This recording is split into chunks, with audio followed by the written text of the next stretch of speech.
안녕하세요, 작가 반지상입니다. 네, 반갑습니다. 어제 영상에선 입찰장이 늦어가지고 서둘러 가면서 제가 촬영을 했는데, 오늘 영상은 제가 돌아오면서 입찰을 마치고 결과가 나왔어요. 후딱 집으로 다시 돌아가고 있습니다. 돌아가고 있는데 결과가 궁금하시죠? 당연히 낙찰받지 못했습니다. 낙찰받지 못하는 게 일반적인 경우니까 제가 항상 말씀드리는 것처럼 낙찰받는 경우보다 낙찰되지 못하는 경우가 훨씬 당연히 많은 거죠. 경매하시는 분들 이 마음은 다 공감하실 거라고 생각해요. 굉장히 의욕이 떨어지잖아요. 오늘 같은 경우는 200만 원 차이로 2등을 했네요. 그러면 사실 더 속상한 것 같아요. 속상한데 이렇게 계속 입찰하다 보면 좋은 결과가 언젠간 나올 거라고 생각을 합니다. 저는 그렇게 급하지 않으니까 전에 낙찰받았던 물건도 아직 명도도 안 했으니까 여유가 있어요. 그리고 그렇게 항상 말씀드리지만 저는 이 속도에 대해서는 그렇게 고민을 하고 있지 않기 때문에 상관없다고 생각하는데, 사람이니까 속상하지 않다고 하기는 또 어렵네요. 특히 이번 물건 같은 경우는 현장 조사를 제대로 했어요. 그 물건이 임대도 되게 잘 나가는 물건이고, 제가 원래 배를 누르고 들어가 보지 않는데 예전에 수업을 하면서 같이 갔던 물건이거든요. 그래서 그분이 원래 수업 들으셨던 분이 입찰을 한다고 하셨었는데, 그분이 입찰을 안 하신다 그래서 제가 입찰을 한 거거든요. 근데 그 물건이 어쨌든 저는 배를 눌러서 들어가진 않는데, 뭔가 그때 갔을 때는 우연찮게 거기 세입자를 만나게 돼가지고, 거기 거주하시는 세입자분을 만나게 돼가지고 들어갔어요. 그 집을 너무 잘 봤어요. 근데 집이 너무 좋더라고요. 욕심이 또 나가지고 제 생각에는 많이 쓴 거라고 생각했는데 떨어졌네요. 그러니까 저는 항상 말씀드린 게 최근에도 댓글 달아주시는 분들이 집을 보시냐, 내부를 보시냐 그런 얘기를 하시는데, 전 내부를 거의 안 봐요. 못 본다라고 보다 안 봐요. 저는 그 에너지를 그쪽에 집 보는 것 때문에 많이 쓰게 되면, 에너지를 그쪽에 많이 쓰면 오늘은 집 안도 보고 했으니까 욕심이 나잖아요. 이렇게 떨어져야 당연히 되면 좋죠. 이렇게 꼼꼼히 조사하는 게 당연히 중요하고, 부동산 시세도 조사하고, 집 안에 어떻게든 들어가려고 노력하시는 분들도 많이 있는 것 같아요. 그게 당연히 잘못됐다는 게 아니고, 저는 그렇게 힘쓰지 않는 이유가, 그렇게 힘쓰면 이게 안 될 수도 있는 거잖아요. 안 되는 경우가 사실 더 많을 거예요. 그러면 이게 되게 기운 빠지거든요.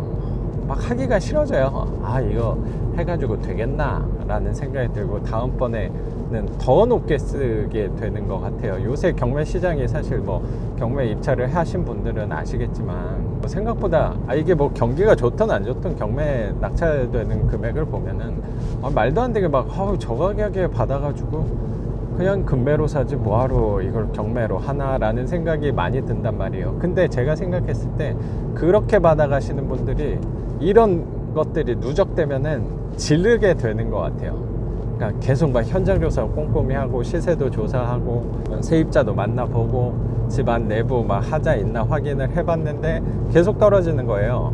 만약에 그러면 다음번에는 열받아서 높게 쓰는 거죠. 근데 이게 감정으로 들어가면 저는 실수하기 쉽다고 생각을 하거든요. 어쨌든 우리가 제일 중요한 거는 현금 흐름을 바라보시던 자본이득을 바라보시던 수익률인 거잖아요. 근데 욕심이 생기게 되는 거예요. 내가 경매 공부 이렇게 열심히 했는데 낙찰을 하나 받아야 되는 거 아닌가 라는 욕심이 생겨서 그런 폐찰들이 누적되다 보면 무리하게 입찰가를 높게 써서 낙찰받는, 사실 의미가 없는 거죠. 어떻게 보면 그럴 바에는 그냥 말씀드리지만 그냥 부동산 가서 대접 받으면서 커피라도 한 잔 얻어 마시면서 이렇게 설명도 들으면서 거래를 하는 게 훨씬 낫죠.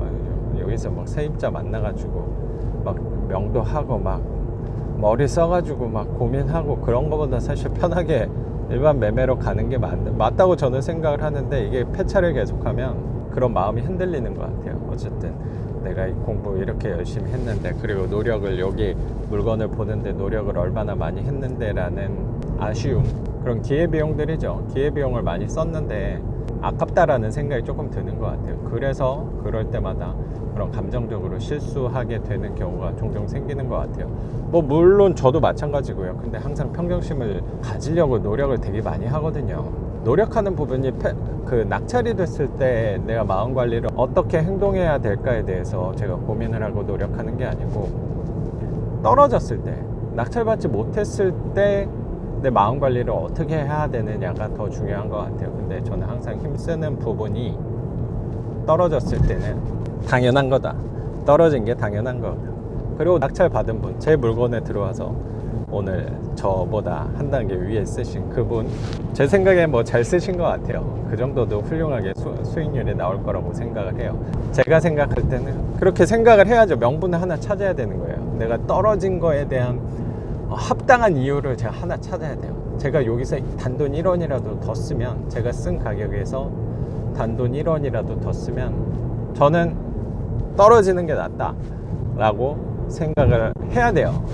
왜냐면 그렇게 사실 뭐 1원 더 쓰고 하는 거는 의미가 정말 하나도 없지만, 그렇게 생각해야지 내가 이 시장에서 내가 경매를 하는 데 있어서 마음이 편하게 계속 오래 할 수 있다고 생각을 하거든요. 꼭 경매를 공부하신 분들이 제 영상을 뭐 이제 접하시는 분들도 있을 거고, 경매 공부를 많이 하신 분들도 제 영상을 조금 보실 거라고 생각을 하는데, 떨어졌을 때 저는 중요한 게 경매 공부를 꼭 제 수업을 듣고 하셔야 된다 그런 얘기는 저는 당연히 아니고, 다른 데서 들으셨다고 하더라도 어쨌든 저는 이거를 한번 시작했으면 한 오래 하셨으면 좋겠거든요.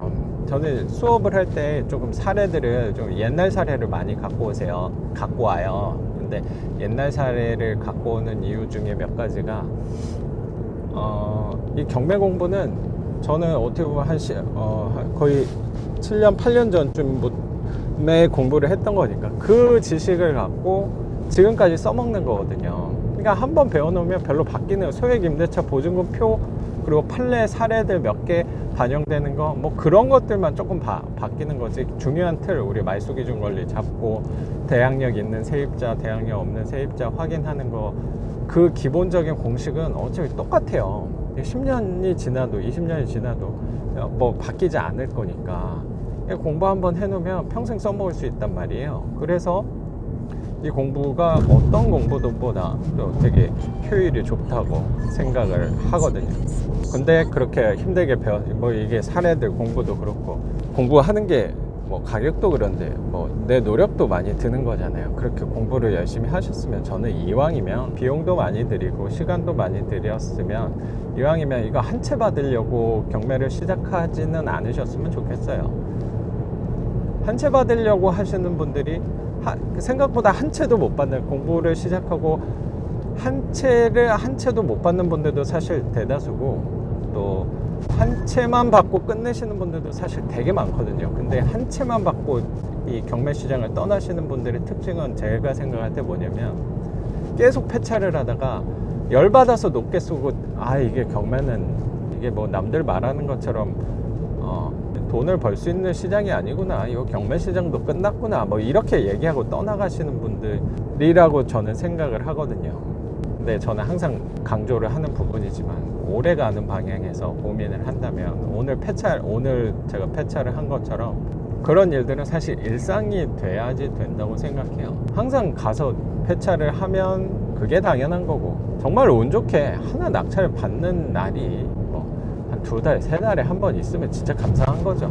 그렇게 생각해야지 평정심을 유지하고 마음 관리를 하면서 오래 오래 내가 경매 시장에서 수익을 낼 수 있고 돈을 벌 수 있는 방법이라고 저는 생각을 하거든요. 그래서 저희 뭐 수강생분들한테도 그렇고, 저 자신한테도 항상 이렇게 되뇌이고 있는 부분이, 흔들리지 않고 오래 갈 수 있는 부분에 대해서 내가 고민을 한다면, 오늘의 이런 일들은 사실 제가 그 낙찰을 받기 위해서 그동안에 그 노력의 결실, 그리고 어떻게 보면 이 수많은 폐찰들이 있기 때문에 한 건을 낙찰 받았을 때 그 또 희열감과 기쁨이 더 크다고 생각하거든요. 내가 갈 때마다 뭐 낙찰 받으면 이게 뭐가 재밌겠어요. 낙찰 맨날 받으면 또 재밌을 것 같기도 한데 어쨌든 오늘의 폐찰이 있기 때문에 다음에 낙찰 받는 게 또 기쁨이 더 크다고 생각이 들어요.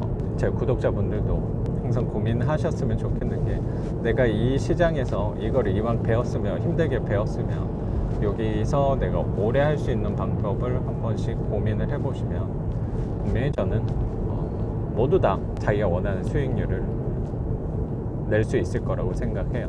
근데 오래 달리는 게 생각보다 쉽지는 않은 것 같아요. 사람들은 이게 단순히 눈앞에 보이는 거, 그래 오늘의 결과, 그런 오늘의 감정에 대해서 뭐 저도 마찬가지죠. 저도 뭐 완벽하다고 할 수는 없지만 거기에 그런 마음 관리하는 게 어렵다는 생각이 좀 많이 들고 있어요.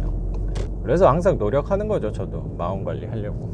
그래서 오늘은 경매 입찰, 폐찰을 낙찰받지 못함에 대해서 한번 얘기를 해봤습니다. 네. 낙찰받지 못하는 게 당연한 거니까 계속 폐찰을 하다 보면 언젠가 낙찰을 하나 받을 날이 있겠죠. 네. 그 마음을 조금 급하지 않게 천천히 가셨으면 좋겠어요. 그러면 그 노력들이 쌓이면 경매에서 저는 그런 폐찰하는 노력이 쌓이는 게 내 자신의 그런 운을 버는 거라고 생각을 하거든요. 그러면 나중에 더 좋은 결과로 하늘이 저한테 선물을 줄 거라고 생각을 하고 있습니다. 그러면 오늘은 여기까지 하겠습니다. 작가 반지상이었습니다. 감사합니다.